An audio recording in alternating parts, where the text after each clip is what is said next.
The Couple Next Door, written by Peg Lynch and starring Peg Lynch and Ethel and Bunce.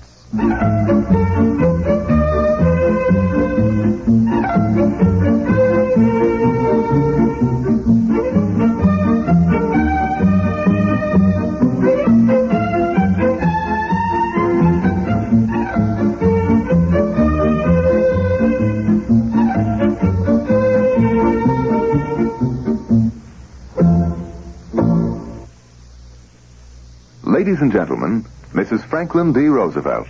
When you sit down to breakfast, don't you often think of the starving people of the world? I wish we could share our abundance with them. Wholesome foods like Good Luck margarine. Years ago, we never dreamed of eating margarine, but nowadays you can get margarine like Good Luck, which tastes delicious. I really enjoy it. The margarine Mrs. Roosevelt has just recommended is new Good Luck, the light margarine that leaves no oily aftertaste.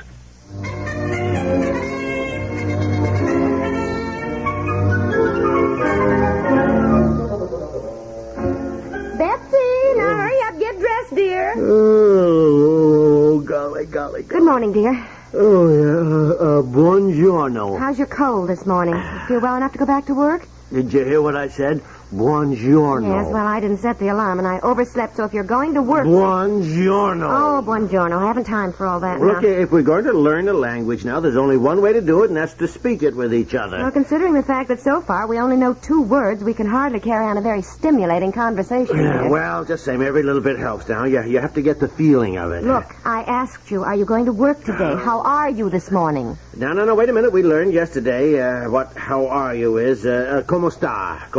Now, do it again, darling. Say, good morning, how are you? Oh, look, I have got to get downstairs, get breakfast, get Betsy off to school. Come on, ask me now. Oh, buongiorno, come sta? Oh, golly, now I forgot how I am. Just a second. I'll look it up here. Oh, honey. No, I've got the book right here. Now, just right by the bed. Just a second. Aunt Effie, are you up? Oh, yes, all dressed. I'll go down and start breakfast. All right, fine. Please, thank you. Excuse me. Here we are. Yes, benissimo, grazie. That's very well, thank you. Oh, fine. Then you better hurry and get dressed. The whole trouble is I don't feel very well, I don't think. Well, you better make up your mind, dear. It is late. Well, gosh, you can't tell whether your cold is better or not the minute you wake up. I know I'm dead tired. I hardly slept a wink. I coughed all night. I ache all over. But don't worry. If I stay home, you don't have to entertain me. I'll bring your breakfast up, dear.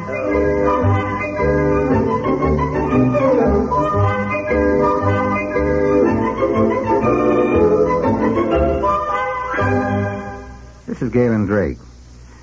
You know, when I was a kid and we had a cold, we used to say that we had the miseries. But now you can rub those cold miseries away with new Minute Rub, which is the modern greaseless way. Now, new Minute Rub works fast, without burning your skin, and it's not greasy. As a matter of fact, Minute Rub vanishes. It won't stain, it smells good, and it feels cool.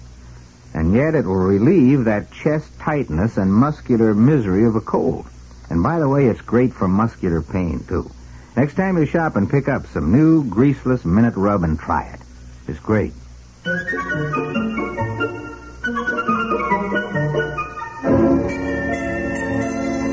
Hey, where is everybody? I'm upstairs, dear. Upstairs?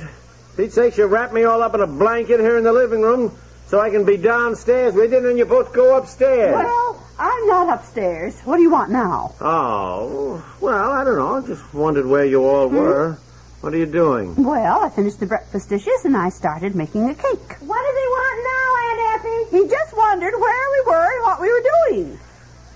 Well, I made the beds, and I got dressed up. Oh, my goodness, where are you going? Well, I'm going downtown. I won't be gone long. Pete's sakes, you're going downtown? Yes, now I brought down your cough drops and cough syrup. You mean you're leaving me when I'm homesick? Well, I do think you're going to live, dear. And anyhow, Aunt Effie will be here if you suddenly collapse. Why is everybody so unsympathetic when I get a cold? We're not unsympathetic. It's just that you yell at us every 2 minutes. We don't get anything done, honey. Yeah, I guess I do. But it's just that I enjoy your company. Oh, I see. And where are you going? Yes, my goodness, you certainly are dolled up. Well, I am going down to the Chronicle and see if I can get a job. The Chronicle? The newspaper? Uh-huh. Oh, my goodness, what kind of a job? Well, there's no sense talking about it. He doesn't approve. I didn't say anything. Well, you now. really think it's silly, I know. Well, you know what she wants to do, don't you? She wants the paper to pay her for writing letters about our trip abroad, letters which she will send back daily and expect them to publish. It's just downright nonsense. Well, the way you explain it, you certainly make it sound like downright nonsense. Myra Pemberton suggested I ask them anyhow. It was her idea. Why, yes, it seems to me I've seen things like that. People write about their trip and gets published. Well, Lowell Thomas and that man named Douglas from the Supreme Court, they go everywhere, and they're always writing about it. For the love of Mike, that's a little bit different, I'd say. Why? Why? For one thing, they're famous. Everybody knows them. Their names are in the news all the time. I don't have to be famous to do this. That's the whole point. I'd be a local person writing for a local newspaper. And you certainly have lots of people who know you, too, dear. Why, all the things she's done in the Women's Club, why, she's had her name in the newspaper dozens of times. Well, look, I mean, a local woman's club matron writing letters back home. Matron? Well, you're married. When you're married, you're a matron. I can't help it. I hate that word. all right. A local club woman writing letters back home to her small-town newspaper is hardly in the same category as Lowell Thomas or that man named Douglas from the Supreme Court. His name, by the way, is William O. Douglas. I don't think he is any more important than your wife. Oh, I didn't and say... Effie, I think I know. Well, I know this now. much. I would be much more interested in knowing what you're doing in Paris than what Lowell Thomas was doing in Tibet. Well, certainly that's because you know us, but everybody that buys the local newspaper doesn't know us, and furthermore, they don't give a darn what we're doing anywhere. Well, furthermore, there are dozens of people from town who go abroad all the time. Well, I don't think there are dozens, dear, at all. Anyhow, none of them have written their trip up and had it published in the paper.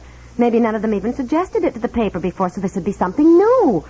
Least they can do is turn me down. Yeah. All right, suit yourself. I just think it's a waste of time. I should think you would try to encourage her, help her.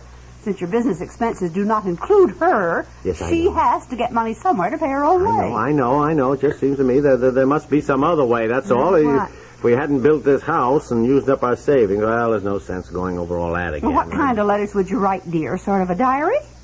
Well, in a way, but not exactly. Funny things that happen, Interesting, and then funny things. My goodness, certainly funny things happen when you travel anywhere. The point is, it's one thing to have funny things happen. It's another thing to write them so they're funny. Because you had no experience. I always got an A on my themes in school, and I also had a year of journalism. Aww. Well, she certainly writes very amusing letters. Well, always. That is one thing. Why, I remember one letter you wrote about everything going wrong at that dinner party. Oh, yes. Well, I read it to Martha, and we sat there laughing so hard the tears were just rolling down our cheeks. I know her letters are amusing, but it's one thing to write to your family and another thing to write for publication. But I told you what Myra said. Some things are funny if you just say them. Yes. Shall I tell Aunt Effie what Myra said?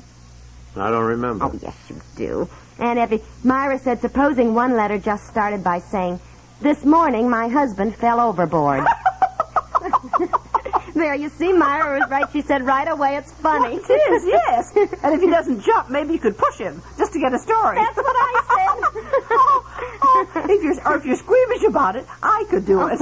Yes. Anyone who isn't a little more helpful about helping his wife go on the trip. Now, look, what can I do? Well, you're the one who always wanted to be a writer. Yes, he could hardly wait to get the house built and had his den where he had peace and quiet so he could get started on short stories and novels. Have you written anything? No.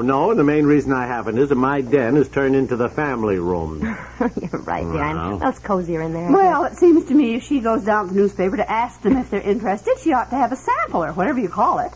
Oh, yes. A sample letter to show what my letters would be like. Yes. Oh, yes. Gee, maybe I better not go down there today. Instead, spend the day writing one. Because I'd have to make it up. No, there. See, now, don't make it up right away. That's the mistake that amateurs make. What? Funny things have happened to you on trips we've taken. Now, write about something you know something about. Now, that's what I mean. You should be helping her like that. She's got to do it herself, Aunt Effie. I won't have time to be ghost writing for her in Europe. I'll be tied up on business. Well, couldn't you help me with this first one? Please? I mean, you're home today and you could work on it, dear. Well, honey, I'm not... Maybe he doesn't feel he could do it, either. Certainly I can do it, I'm saying. It's just that, I don't feel well today. I probably wouldn't be my best work, and I'd... Well, it'd be better than anything I could do, dear. And better than my first attempts anyhow. Well... Please help me. Please. All right. But if you are going through with this, at least have some system about it. Now, you shouldn't just drop in at the newspaper office. No. Call and make an appointment. Oh, yes. All right. And if you get in paper and pencil, and I'll call and see if I can get an appointment tomorrow.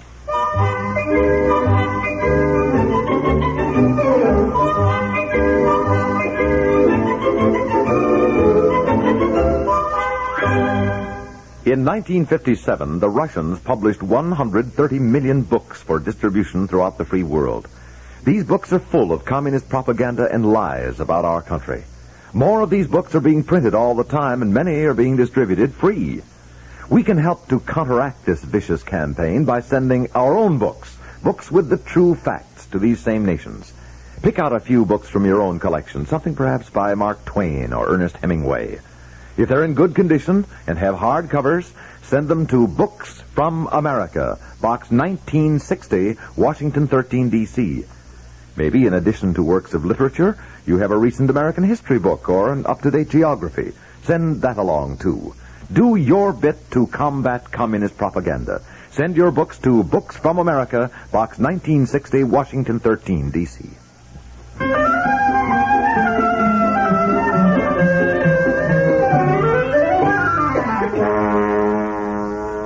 How are you doing in here?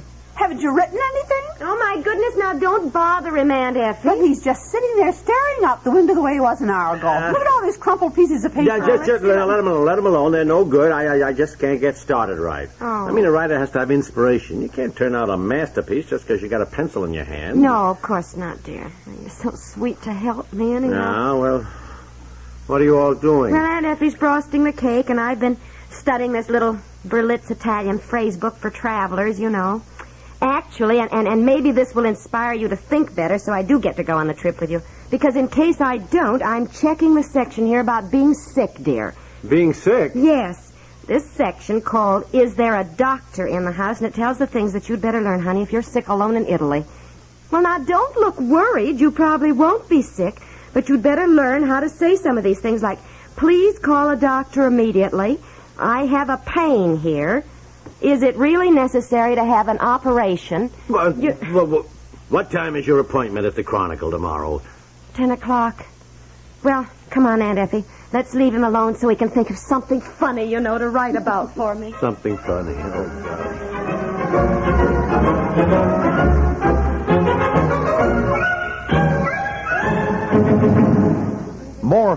Far more families rely on X-Lax than any other laxative. And for one important reason. X-Lax helps you toward your normal regularity gently overnight. You take pleasant-tasting chocolated X-Lax at bedtime. It won't disturb your sleep. And the next morning, you'll be well on the way toward your normal regularity. No wonder pleasant-tasting chocolated X-Lax is used by more families than any other laxative. So when you or any member of your family needs a laxative, remember, take X-Lax today. Feel better tomorrow. The Couple Next Door is written by Peg Lynch and stars Peg Lynch and Ethel and Bunce with Margaret Hamilton and is produced by